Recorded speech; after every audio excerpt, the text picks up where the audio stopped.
Hey friends, it's Gloria and welcome back to another video.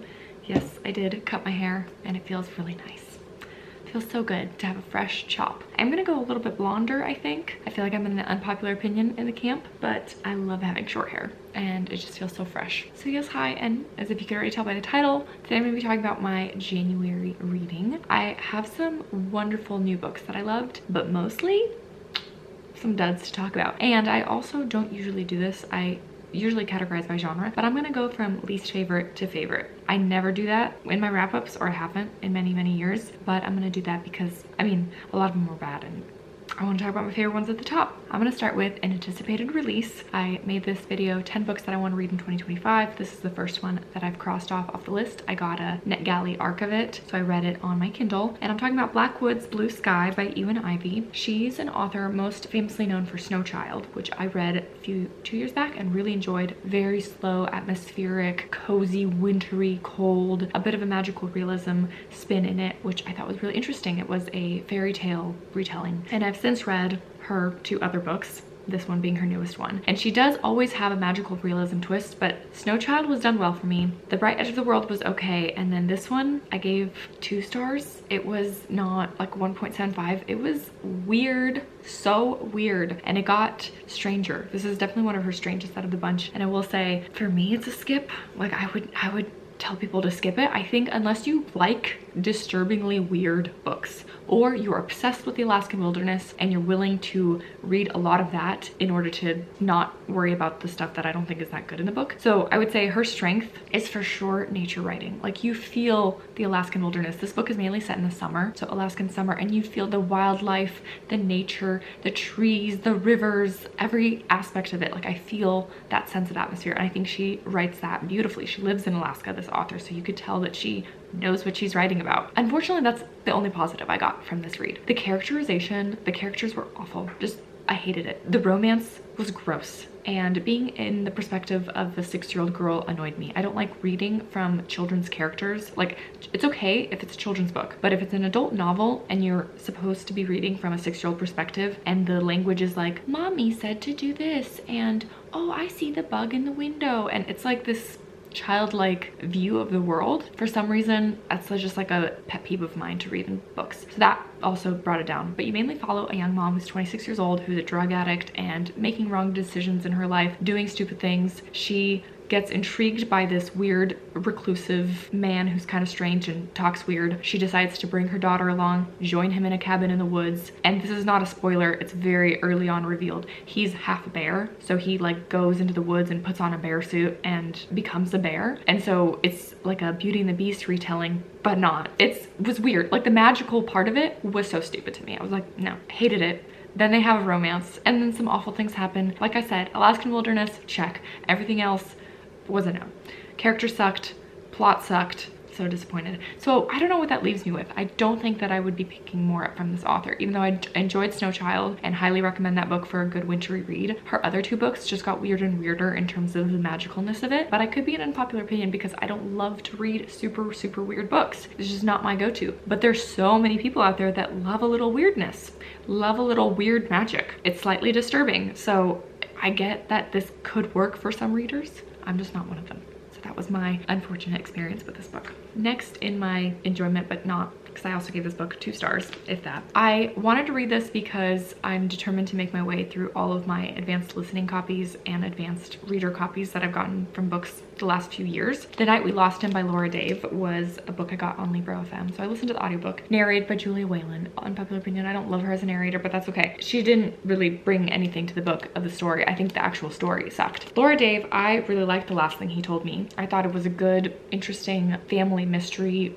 thriller that wasn't too thrilling, and there wasn't anything dark about it. I tend to avoid the dark, gritty, gross thrillers, and I found that Last Thing He Told Me was pretty good. This one also doesn't get too dark and weird, like nothing happens here. This is one of the first books I read in the month. I already forgot about these pretty stupid, very like flat characters that did nothing for me. I would say the main point of this book is a family secret, and you have a dad who suddenly dies off the edge of a cliff, and you have his children trying to figure out what happened, and they're all rich, famous architect building type of people. I feel like if you're an architect, you could find some things that are interesting in this story because that's a big prevalent theme, but overall the whole family mystery of it was pretty awful, and the way it all ended and wrapped up was quite stupid too. There's a heavy subplot of romance through it all. I just found that completely dumb, rolling my eyes like, this is so stupid. This is the stupidest story ever. Maybe this one I actually liked a little less than Blackwood's Blue Sky because at least she had good Alaskan wilderness, and this really had nothing for it.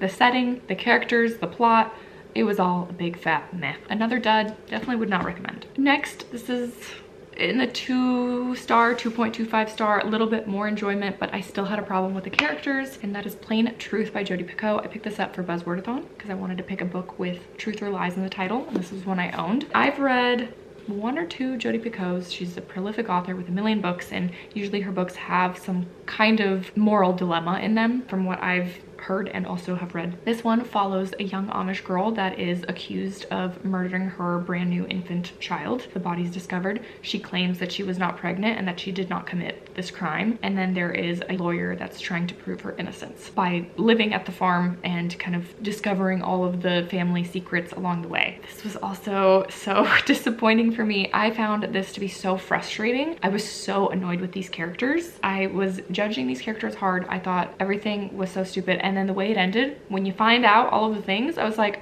are you freaking kidding me? I mean, I saw it coming. I kind of felt that throughout the book, so it was not a surprise, but I was disappointed with the author with the way that she ended it. And then I think you're supposed to be like, oh, I understand why those characters made those choices. Like, I think you're supposed to feel for them. Absolutely not. I had zero grace or care for these people in the book and the choices they made. I was like, you guys are all stupid. Also, didn't like this one. I feel like I'm getting harsher as my books are getting up in enjoyment level, but I mean, really honestly, I read some duds. Next, like 2.5 stars, maybe 3, 2.5. These Silent Woods by Kimmy Cunningham Grant. This was on my winter TBR.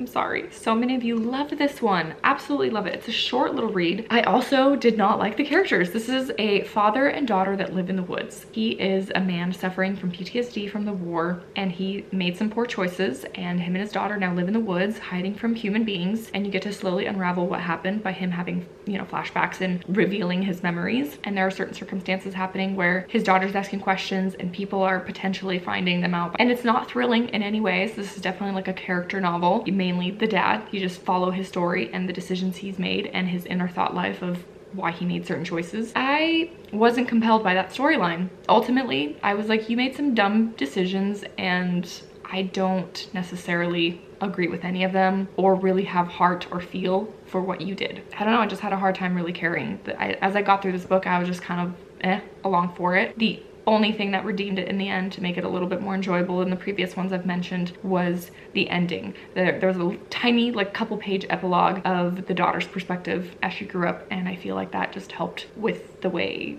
the story was told. Having her perspective really helped. But overall, I don't get the hype. I don't think this was that good of a book. Sorry.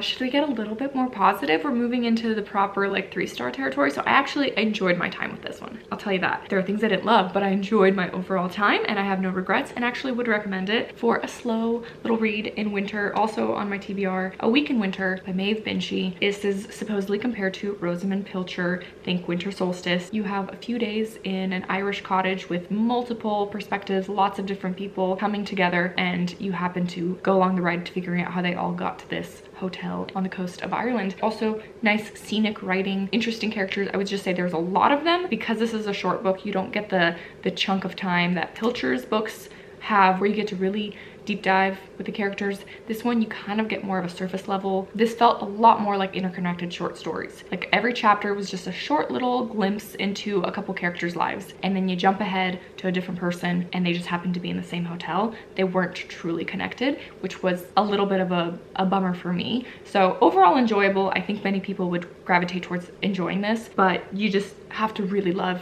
multiple characters, not going deep with one in particular. So that was the vibe. A lot of good Irish beach vibes. I feel like that was fun. Next, I continued on in my Maisie Dobbs by reading book 14, To Die But Once. I feel like I've been talking about this too much, so I'm just not gonna give any details. I enjoyed it. I'm glad we're continuing on. I have 4 books left after this. I will be finishing it up. Maybe I'll do a wrap up in the end once I'm done with the books of how I overall felt, but I feel like I've been talking about this in every single wrap up for the last year, it seems like, but I'm still enjoying it, so that's a plus. Next, I have a couple picture books to mention. One was super adorable called Clover. The title is there. I would highly recommend this one for summer because it gave off the summer feeling, lost in the woods kind of vibe. This one was super cute. It read almost like a graphic novel because it was quite thick. This is a story of a young girl that goes into the woods and gets lost, and she's very indecisive and frightened to make choices, but I thought this art style was gorgeous. It's also a translated book originally in French. I loved her little thought life. I love the illustrations, and it was very, very cute. Would highly recommend. And then the 2 other picture books I read were by John Hendricks, Miracle Man and Go and Do Likewise. These are both picture books about the life and parables of Jesus from the Bible. I'm familiar with him from The Faithful Spy, which was a wonderful like graphic novel nonfiction book. And he has another one that came out that I'm hoping to get my hands on. I did a bit of an author spotlight on him last year in one of my vlogs, I believe in November. I have these 2 picture books to read that finally came through at the library. I think as far as Christian picture books on the life of Jesus goes, these were excellent. He has a very distinct art style, and the color, the typography, the way he brings the story to life, I thought was really well done.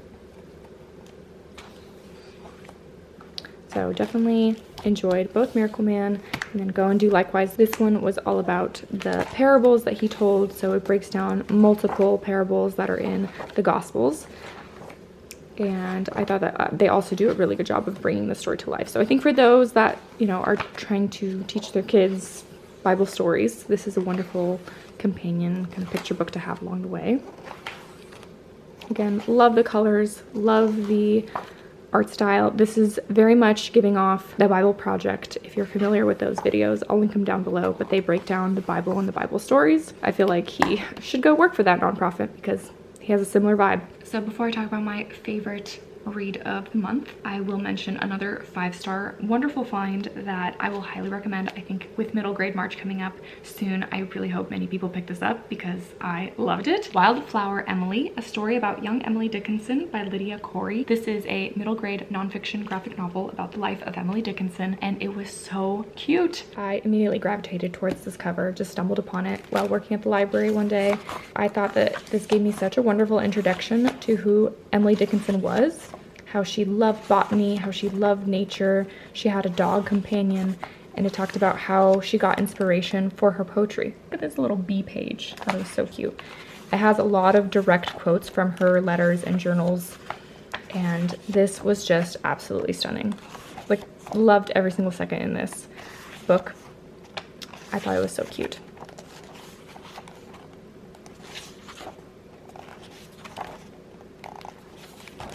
And then towards the end, the author gives little notes of how she was inspired and actually true facts about Emily Dickinson and her life. So loved this, would super highly recommend. All right, and last but very certainly not least, Marmee by Sarah Miller. This is a retelling of Little Women through Marmee's perspective, the matriarch main character in the original classic, and I loved this so much. This was so heartwarming to return to. It felt like reading the original again. It was so beautiful. So if you're a fan of Little Women, obviously would highly recommend. You do need to read that book and be kind of familiar with it, but this was just the perfect read and companion to that book. This is a full epistolary novel told completely through diary entries from Marmee's perspective of the events of Little Women. It follows the timeline pretty well. It also does reflect on some moments in life that aren't mentioned in Little Women but are assumed that happened. Marmee's character in the original classic was inspired by Louisa May Alcott's actual mother, some of her life circumstances, and the author's note in this did help me understand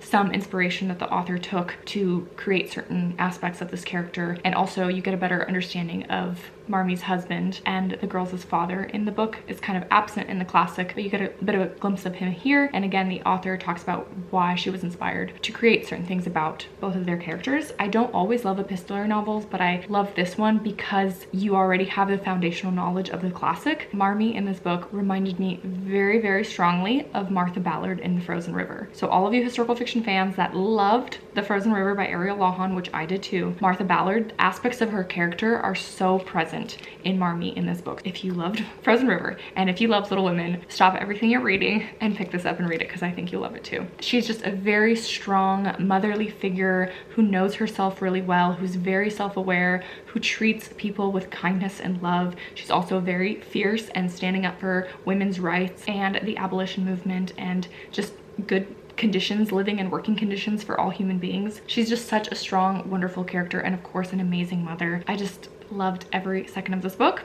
and I can't recommend it strongly enough. So I'm so happy that I found a 5-star favorite amongst this bunch of reading that I had in January. That was a bit of a letdown. So I had this full spectrum, books I hated, some books that I absolutely loved, and yeah, thank you so much for spending some time today watching and hearing me babble on about these books. Let me know what you think of my opinions. I know some of them might be unpopular and controversial, but no apologies because I am who I am and I'm gonna review books and talk about them how I'd like to. But thank you all, and I'll see you in another video soon.